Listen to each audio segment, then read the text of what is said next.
Au Mali, nous reparlons de la célébration de la 4e édition de la souveraineté retrouvée. Au nombre des activités commémoratives, un panel sur la souveraineté minière du Mali, un pays dont les recettes minières ont connu une hausse de 500 milliards de francs CFA ces dernières années. La synthèse avec Alpha Maïga. L'hymne national a retenti dans l'amphithéâtre de la faculté administrative et politique de Kourou-Kanfouga à Bamako.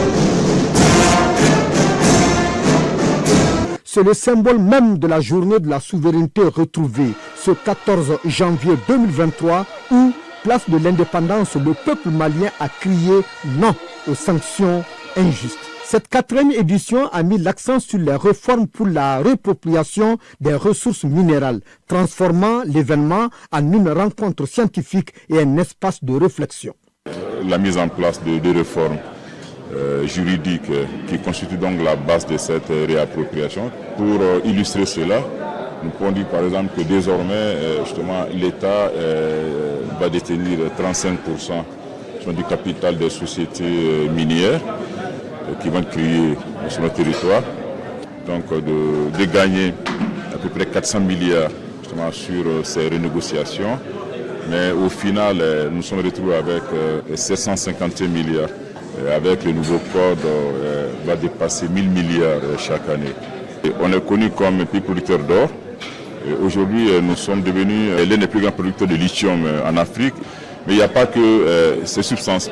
La journée nationale de la souveraineté retrouvée nous rappelle avec force que la souveraineté n'est pas un slogan, mais un combat quotidien, une construction permanente et un projet de société commun.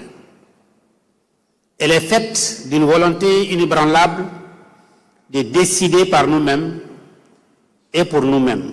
Le ministre en charge de la refondation de l'État a parlé sans langue de bois face aux étudiants, rappelant que la souveraineté, c'est aussi la maîtrise de nos richesses.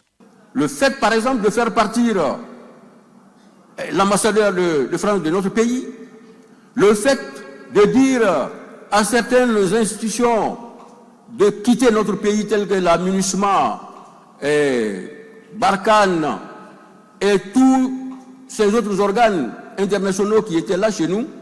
Et le fait également qu'à partir d'un certain moment donné, nous avons dit merde à la CEDEAO.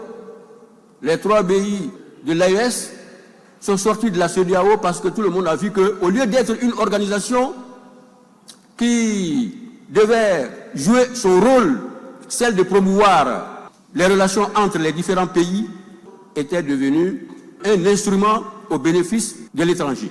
D'ores et déjà, les notes des forces armées annoncent la prochaine commémoration, la fête de l'armée dans quelques jours, confirmant que la souveraineté retrouvée est bien ancrée dans les rituels nationaux.